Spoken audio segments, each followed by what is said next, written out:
Assalamualaikum warahmatullahi taala wabarakatuh mbokk yi nga xamne ni yéen ngi and ak Khelcom xewal ñoo ngi leen di nuyuwaat bu baax di leen siyaara di leen jaajeufal fi ñu leen baaxoo nuyoo xam naa nag tey suñu vidéo du gudd dara présentation li leen defal muy waa Khelcom xewal ñu leen di yëgal ne inshallah rabbi képp ko xamne rek am nga loo xamne ni dala xawa jaaxal ci sa mbiri bopp moo xam da nga bëgg dugg ci mbiru soxna dal mu xaw la leunt wala nga bëgg xam saraxan ci limi dox wala nga bëgg xam yeen sarax la nga war di génné ak yu ni mel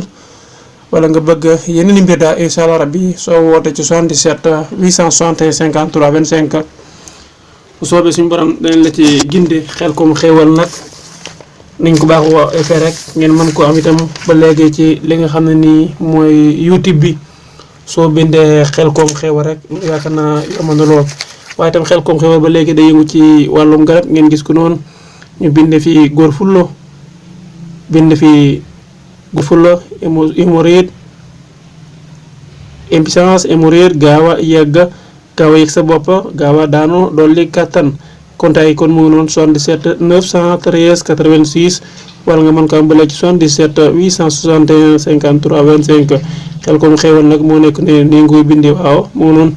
so digi inshallah bi ci YouTube bi dang ko ci fekk Khelcom xewal mom day yëngu ci garab yi am solo lool waaw yéen gis ba léegi Khelcom xewal mo leen di présenter yi ni Khelcom xewal daal di ko ñaanal xewal ko sax ta and ak barke rek barke Serigne Saliou Khelcom xewal nak ba léegi rek mom ay garab yu baax ci lay yëngu tuwar kala ma sha Allah Khelcom xewal mi daal jar na ñaanal Khelcom xewal nak neena mom mi ngi ñaanal Serigne Mountakha Mbacké mu yàgg fi lool ta and ak wér waye tam di ñaanal Serigne Cheikh ibn Serigne Sare Mbacké mu yàgg fi lool ta and ak wér ak bépp khalifa diine ak bépp khalifa aada Khelcom xewal ci kaw ci kanam ci lu baax Khelcom xewal képp sax ko xamné rek am nga lo bëgg ko lako leeral sa mbir bop dal inshallah rabbi bo jaar ci contact yoyu mo xam nga ne ci biir réew mi mo xam nga nekk ci bitim réew jërë ngeen jëf di leen jox dox dajé ci yeneeni waxtaan bu soobé suñu borom